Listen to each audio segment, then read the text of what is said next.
Now it's my great pleasure to welcome to the stage the Honourable Clare Scriven, MLC, who will deliver our opening address. As many of you will know, Minister Scriven is from Mount Gambier. She was previously State Manager of the Australian Forest Products Association and is passionate about the importance of the industry to the South Australian economy. Clare is committed to regional development, social and economic inclusion, improving educational opportunities and supporting small business. Thank you.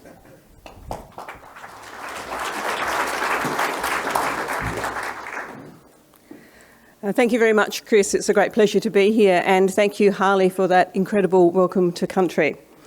I'd also like to acknowledge the Ngarrindjeri people, the traditional custodians of the land, and pay my respects to their elders past, present and emerging, and also extend that respect to Aboriginal and Torres Strait Islanders who might be here today from other regions. Can I also acknowledge the Honourable Rob Kerrin, Executive Chair of Regional Development South Australia, Brenton Lewis, Mayor of the Rural City of Murray Bridge, Sarah Natty, the Assistant Secretary, and here's a mouthful, Regional Development, Local Government and Regional Recovery Division in the Commonwealth Department of Infrastructure, Transport, Regional Development, Communication and the Arts. I might need to have some lessons from Harley about some of that breathing, I think, to do that sort of thing.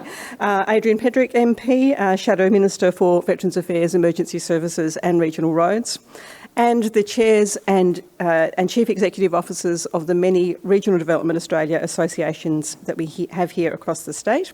Also Renee Hindmarsh, the South Australian Skills Commissioner, and all of the speakers who will be providing their insights today. And to every one of you. I think it is incredibly valuable for everyone to be able to be here, both in person as well as those online. We know that over the last 2 years, the opportunities for this sort of gathering have been somewhat limited, to say the least, and I think that means that we can now really value even more the opportunities that we have, such as this. The Premier would also like to extend his best wishes for the event. He appreciated the invitation to also attend, and he looks forward to being able to hear back from me about some of the things that you're discussing today. The theme for this summit, as we all know, is the future of regional housing and workforce. It's a big challenge for South Australia and indeed for most of the nation. I'm looking forward this morning to hearing people's perspectives from different parts of the state, because we know that whilst they are shared challenges, each area does have its own individual aspects and situations that perhaps are a little bit different. I'm afraid I can't be here this afternoon. I've got to be in Port Pirie by late afternoon, but I am pleased that I'm able to spend the morning here. I do know many of you, but not everyone, so very briefly, a quick introduction of myself. As Chris mentioned, I was raised in Mount Gambier. I worked there after I left school and then moved to Adelaide to go to university. First time round, I only stayed at university for 3 months because of the difficulties of moving away from home, trying to rent, trying to learn how to cook for myself, all these things that I hadn't done. But I then stayed in Adelaide for many, many years before I moved back to the southeast in about 6 years ago, and my family then moved with me. So I guess I do understand a lot of the challenges facing regional South Australia. And I was elected in 2018 and first of all was Shadow Minister for Industry and Skills. So skills is very close to my heart. One of my previous jobs actually was as a trainer many years ago.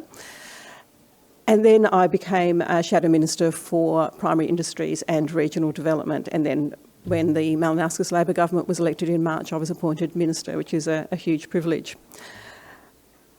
But as a regional South Australian, I think there are challenges that we share with all of the state, including the metropolitan area, but then there are challenges that are quite specific to the fact that we live regionally.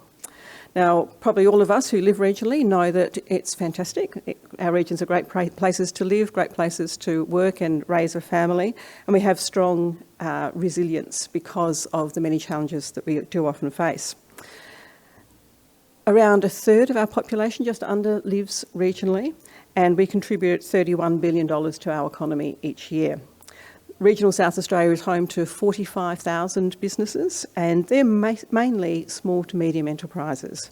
And we produce more than half of our overseas merchandise exports. And as I mentioned, each region is unique. It has its own strengths and opportunities to embrace, but also its own challenges. And I'm sure that the reason today's theme is workforce and housing is because those two things are absolutely inextricably linked. Even when I was in opposition and I was going around the state, the number one issue that was raised with me was workforce, and then associated with that was housing. Because at the risk of stating the obvious, we can attract as many workers as we like, whether they be skilled and experienced professionals or entry-level roles or seasonal workers, but if we've got nowhere to put them, we can't take advantage of that opportunity. A recent OECD economics paper, published in July, I think it was, stated that Australia has the second most severe labour and skills shortage in the world, only behind Canada. So the second most severe shortage, which I found quite incredible. Nationally, unemployment's fallen to 3.5% in June this year, and that's the lowest level since the 1970s, and it's expected to fall even further in the coming months. And participation rates in the Australian economy are at an all-time high. So traditionally, if we're looking economically, we would think this is perfect. This is exactly what we want: low unemployment, high participation rates. And yet we're faced with this huge dilemma. We've had a combined impact of a slowdown in migration and a booming economy. And so we've now got about 500,000 jobs unfilled across the nation. So we've got these great signs of a resilient economy. We've bounced back following COVID. That's a great outcome. But it's creating these significant difficulties. And what I'd encourage us all to do is to think about not just the solutions that we need today, or even this year or next year, but the long-term solutions that we need. This is an issue that in some ways, particularly in regional areas, has been building up over many years. It's something we need to address immediately. We know there are vacancies in our regional areas, but it's also something that we need to look at. What is our long-term plan? What is our plan for the future generations? Now, as a nation, we've relied for a long time on importing labour, whether that be lower income and less skilled positions, but also other sectors more recently, professionals and services industries. And South Australia, interestingly, actually suffered disproportionately from the border closures because we actually rely more than any other state on offshore skilled migration. So that's a question that we all have to ask ourselves. Do we want to rely on offshore migration to address our skills shortages? And I pose that question to us as a nation, as a state, but also as individual enterprises and individual businesses, some of whom are here today. Now, migration is part of the solution, no doubt about that. But when we look at the risk profile of relying on migration as our main source of labour and addressing skills shortages, is that risk profile appropriate? Is it something, given what we've seen in the last 2.5 years, is it something that we say, that's okay, we can go on, that's business as usual? Now, as I mentioned, migration is definitely part of the solution, and the federal labour policy changes in the last couple of weeks have included an increase to the size of the 2022-23 National Migration Program from 160,000 places to 195,000 places, so an increase of 35,000 places. That's really important, and it's also included thousands of further places for the regional state-nominated visa categories. So this will definitely help to boost skilled migrants to regional areas and help local employers to access the workers that they need to grow their businesses. South Australia is also capitalising through the delivery of a larger general skilled migration program in 2022-23, and we've sought a substantially increased allocation of visa nomination places from the federal government. But that's part of the solution, and it's certainly not all. So training is the next part of the solution. We need to be training our own local residents so that we don't have to rely in the same degree as we have perhaps in the past on overseas solutions. Now, of course, I'm very aware of the excellent work that the RDAs have done in recent years in terms of delivering on the regional workforce programs and also regional leadership, which is, while we won't go much into regional leadership today, it's incredibly important. It's part of that whole regional cohesion piece, which we need to make sure we're developing. We have some excellent leaders in our regional areas, but many of them have been in those roles for a long time. So I do commend you on the work that you're doing in terms of regional leadership. The Malinauskas government is absolutely prioritising skills and workforce shortages through a number of commitments. We made them before the election, and some of those are now coming to fruition. We've got $8.8 million over 4 years to fund the courses that industry have told us have really severe shortages, things such as bricklaying and concreting and chefs, for example. We have a wonderful facility here that we're in Murray Bridge today, and we can only do that when we have enough qualified and skilled people to be able to service the sorts of things like these conferences, which are so important for RDAs, for the state, but also for regional communities such as the one we're in today. And there's $1.6 million over 4 years in Tourism Industry Council of South Australia grants to provide industry capability training. So that's another important piece.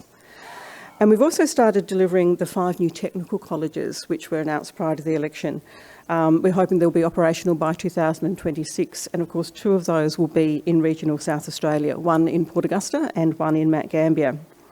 And as well as, brand new buildings and all those sorts of things, the real key to that policy initiative is enabling students to finish their SACE while also getting a trade. What we see is there's been a real difficulty in attracting young people who are work ready into trades, and then there's a lot of difficulties, and this is across the nation, not just in South Australia, in terms of completions. So getting kids to be able to actually finish their SACE while also getting a trade is incredibly important. And part of that is because of the parents. Often parents are nervous about their kids not finishing SACE. So this is an opportunity to meet those parental expectations while also encouraging those kids who are so inclined into the important trades that we need. And the technical colleges will also offer a real opportunity for industry to engage early. If industry is engaged with those technical colleges, with the students who are there, they'll be able to actually get that pipeline of workforce, which is so incredibly important. And the second is workforce participation. This is often harder, let's be frank. We know that we have a number of people in our community who are unemployed and perhaps have been for a long time. We know that a lot of, mainly women, are not in the paid workforce, partly because of childcare restrictions or lack of childcare facilities. And we also know that there are a number of people with a level of disability that doesn't prevent them from working, but don't necessarily have the opportunities that they may have if they didn't have that disability. And I think it's a lot of the cohorts that I've just referred to, it's difficult. It means taking more time, but it also means that we have people on our doorstep who are part of a potential active workforce, and they have houses. They've already got houses.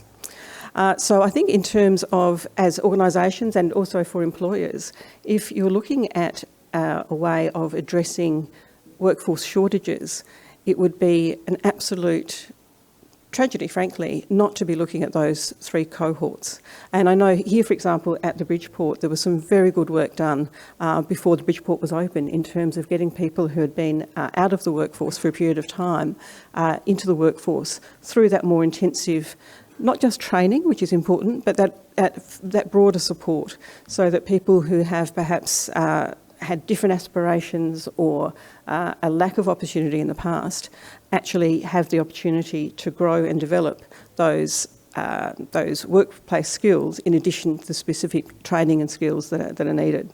And so I think there's some real opportunities there, and that's why when we're talking about housing, we need to look at okay, let's look at those people who've already got houses, who are already available with some extra work.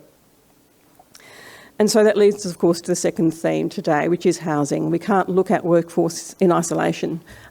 We can attract 100 people to a relevant area, and if there's no houses, then we haven't solved any problem whatsoever.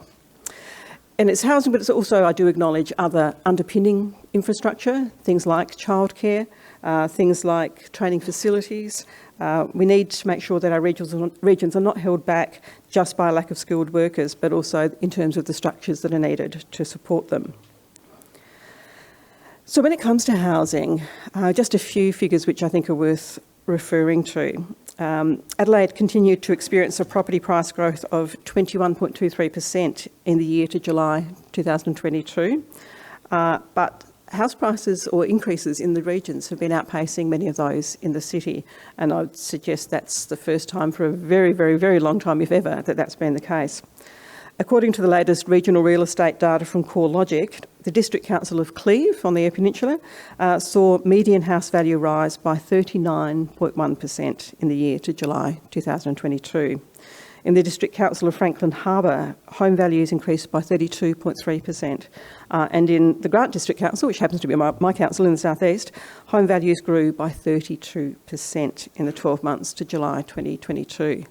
Now, if you're a homeowner, that's great. But as we know, the issues that raises for those who are trying to purchase homes and for those who were hoping perhaps to exit the rental market to purchase homes now find that that is absolutely, if not impossible, certainly very challenging.